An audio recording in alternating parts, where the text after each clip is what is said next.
Hey, shalom, shalom. Alors tout d'abord, je me rends gloire, hommage à Yahweh, Bahashem, Yahushai, Bahashem, Hakodash, Yahweh qui est le nom du Père Tout-Puissant, Bahashem qui veut dire le nom, Yahushai qui est le Fils, Bahashem, Hakodash qui est le Saint-Esprit, et shalom aux élus, du bonheur et respect aux apôtres, aux élus de Redmeston, car c'est eux qui ont appris ces vérités, et salutations aux croyants et aux croyants.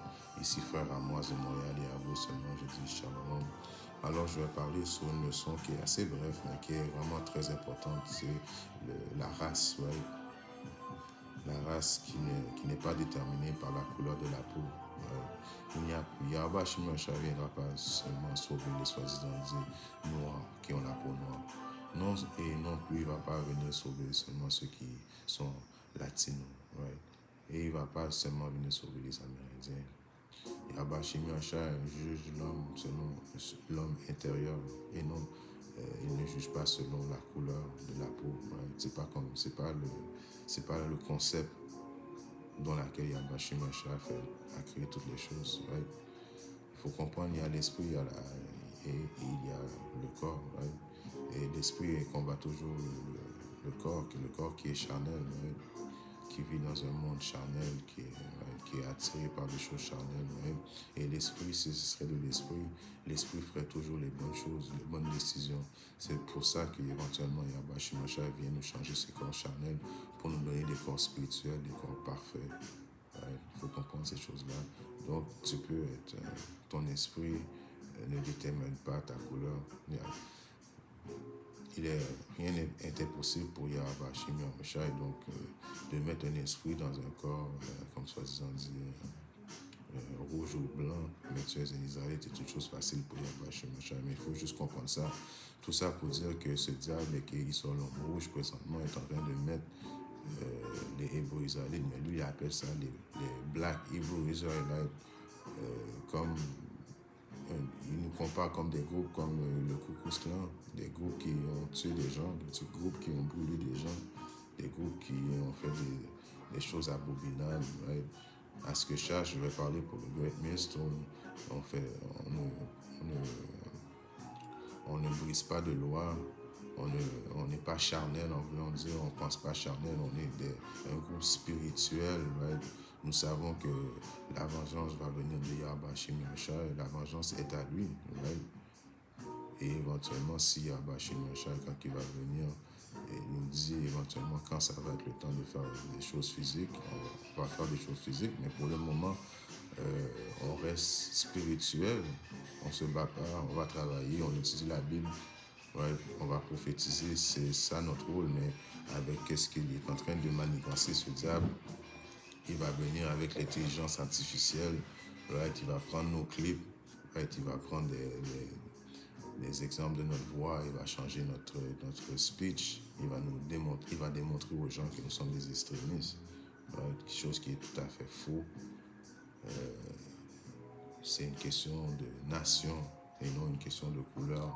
Et le principe de couleur, c'est même lui, le diable, qui a inventé ce principe de couleur. Right? Je vais commencer à Romains 8 et 6, 5.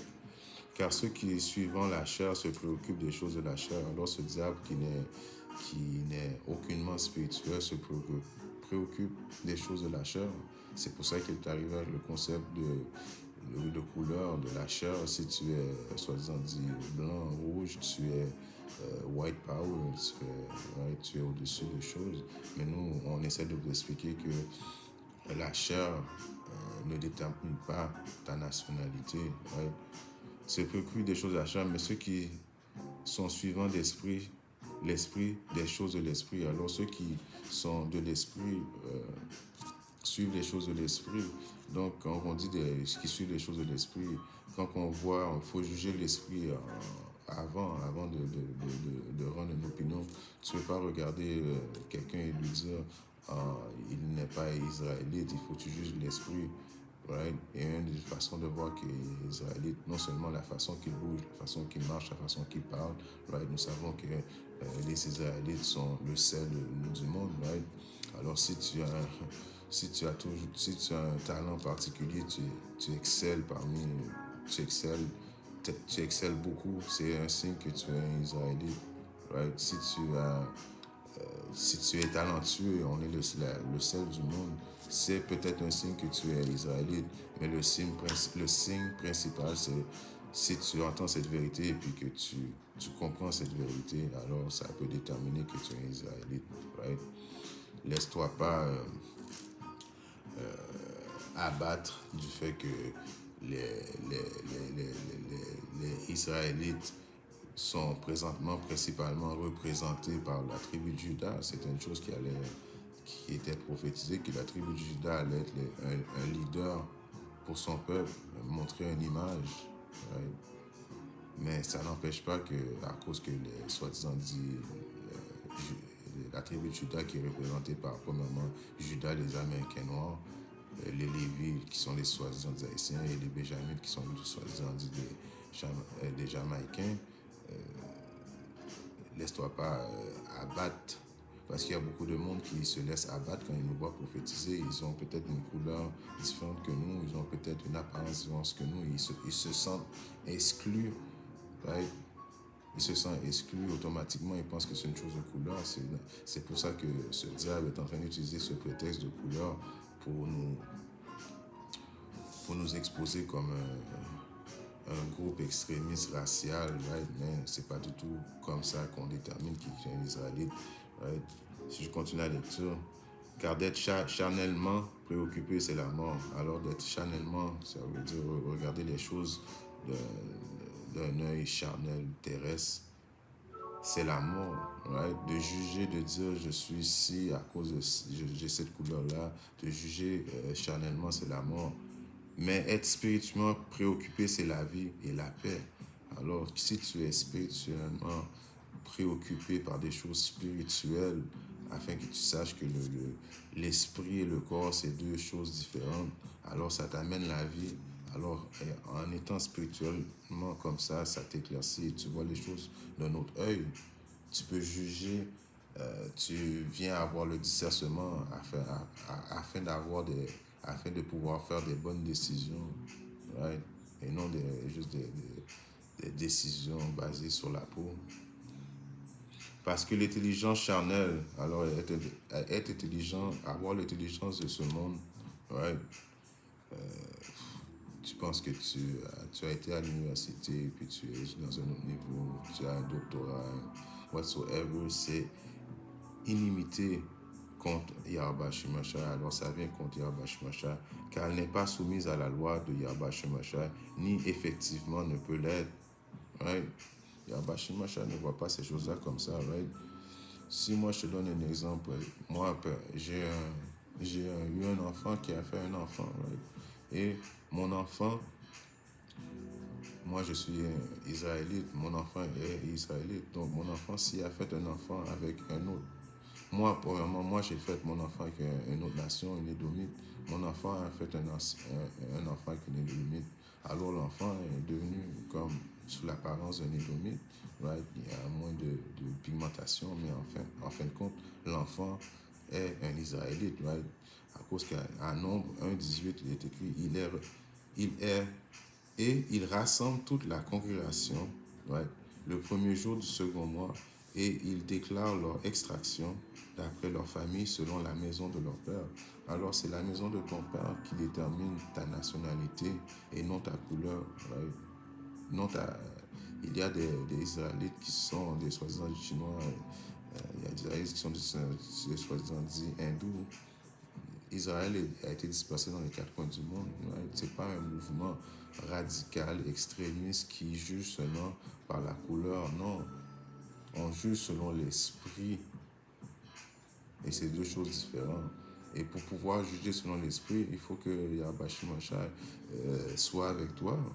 C'est lui qui te donne la capacité d'avoir ce jugement. C'est lui qui ouvre tes yeux et tes oreilles afin que tu comprennes cette vérité. C'est une chose spirituelle, c'est une guerre spirituelle, tout ce qu'on vit présentement. Right? Jérémie 12 et 9, mon héritage est pour moi comme un oiseau. Alors l'héritage de Yahweh Shemashah est comme un oiseau, et pas n'importe quel oiseau, un oiseau tacheté, un oiseau qui a plusieurs couleurs. Right? Les oiseaux sont tout autour d'elle, venez rassembler toutes les bêtes des champs, venez dévorer. Alors le point c'était que Israël ressemble à toutes les nations dans le monde, right? Chinois, blancs, amérindiens, négros, right? C'est comme ça Yahweh Shemashai a fait les choses. C'est l'esprit, encore une fois, je répète, Yahweh Shemashai regarde l'homme intérieur et non l'homme extérieur, right? Et il y a aussi beaucoup de, soi-disant, groupes israélites, on va appeler ça des pharisiens qui sont de retour, qui disent que non, que c'est juste les noirs qui sont des hébreux israélites, right? Qui, je vais lire le plus simple à Matthieu 23, 13, malheur à vous, scribes et pharisiens hypocrites, car ils sont des hypocrites, car vous fermez le royaume du ciel. Alors ils ferment le royaume du ciel, ils limitent le royaume de Yahweh Shemashai à une affaire de couleur de peau, right? Ils sont aussi pires que les soi-disant édomites. Qu'est-ce qu'ils sont en train de faire présentement? Ils sont en train de mettre la nation d'Israël, les hébreux israélites. Ils sont en train de nous comparer à des groupes extrémistes qui tuent les gens, qui ont brûlé des gens, right? Radicales comme eux, right? Alors ils ferment la porte du royaume des cieux aussi. Ils sont dans le même bateau, right? Car vous n'y entrez pas vous-même. Alors ceux qui disent que Yahweh Shemashai vient sauver les Noirs, les Latinos, les Amérindiens, ils peuvent même pas, en disant ça, ils rentrent même pas eux-mêmes dans le royaume et ils ferment la porte aux autres, right? Ceux qui entrent ne permettent à ceux qui entrent d'y entrer. Right? Il faut comprendre une chose, que la nation d'Israël, nous sommes les plus peuplés dans le monde, right? Alors, comme que je dis, tu es talentueux, tu as un talent extrême, tu as une intelligence extrême, tu as un swag extrême, right? Tu es talentueux parmi plus que tout la majorité du monde. Tu as toujours été comme ça, mais tu n'es pas, soi-disant, dit noir. Tu es chinois, tu es japonais, il y a des fortes chances que tu sois un Israélite, right? Encore une fois, nous sommes le sel du monde, right? Les inventions, la plupart des inventions que nous connaissons aujourd'hui ont été inventées par des Israélites, right? Alors, ça détermine un peu si tu es un Israélite. Parce que n'oublie pas, les Israélites sont plus nombreux que la plupart des gens qui sont sur la terre. Au C1:10, toutefois, le nombre des enfants d'Israël sera comme le sable de la mer. Le sable de la mer, alors il est impossible de compter le sable de la mer. Alors c'est comme ça qu'il y a beaucoup d'Israélites. Il y a plus d'Israélites sur la terre que les autres nations, qui ne peut être ni mesuré ni compté. Et il arrivera dans le lieu où il leur a été dit, vous n'étiez pas mon peuple.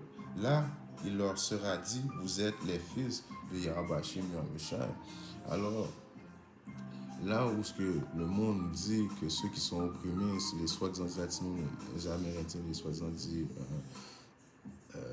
négros, right, ne sont pas les enfants de Yahweh Shemashai, ou ce que nous avons été dit que c'était les soi-disant hommes rouges, hommes blancs seulement qui étaient les enfants du Dieu vivant. Là, ils vont reconnaître que nous sommes les enfants de Yahweh Shemashai, right? Car comme que je viens de lire, ils sont aussi nombreux que les grains de sable sur la mer.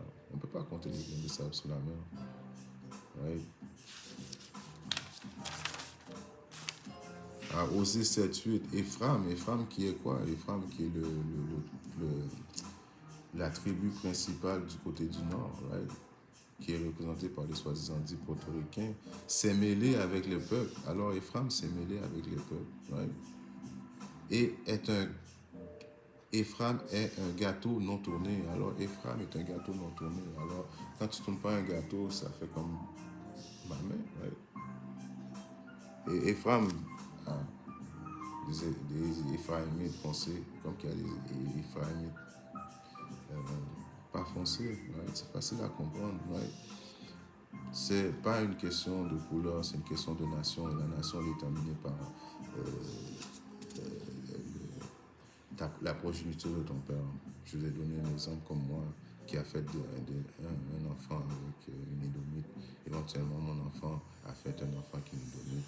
Ça reste que quand même, la progéniture est israélite, qui peut représenter une couleur différente. En espérant que cette petite leçon a édifié un frère, une soeur qui est pas dans le monde. Si à bas chez moi, chaleureux, je vous mets très bientôt avec une leçon. Shalom, DTV.